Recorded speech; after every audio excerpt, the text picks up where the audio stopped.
Mr. Bremmer, on our special coverage. Give us your prediction for these extraordinary times. I know it's very tough. We had the World Economic Forum, President, where you were the other day, and he said we are living in the most challenging and complex time since 1945. Given all that, I still want you to put your thinking cap on and tell me what's going to happen over the next 12 months. What can we expect in this Trumpian era next?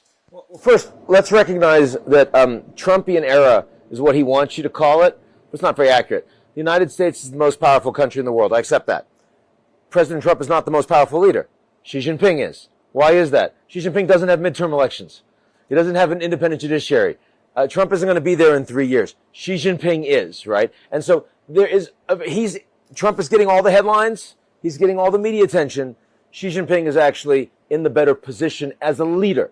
In many ways, Modi is in better position as a leader. Longer term, more consistent, allows Modi to push back more effectively than many of the European leaders, and we've seen that over the last few days.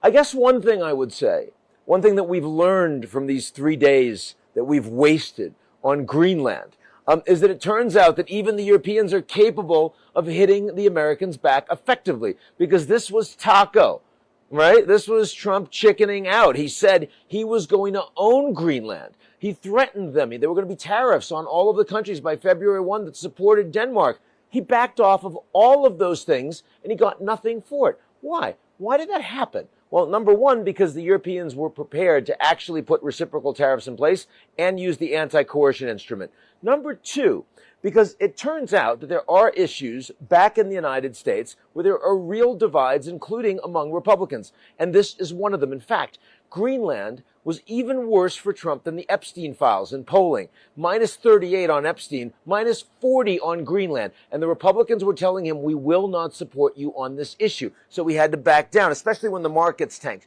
And then number three, and this is the most important thing. India is a partner and a friend of the United States. The Europeans are allies of the United States. That is different from being a partner and friend of President Trump. And when we see policies that are being advanced by Trump that are in his interest, but not in the interest of the United States, that has to be mentioned. And owning Greenland is not in the interest of the United States. Strategic cooperation, more security with the Europeans, sure.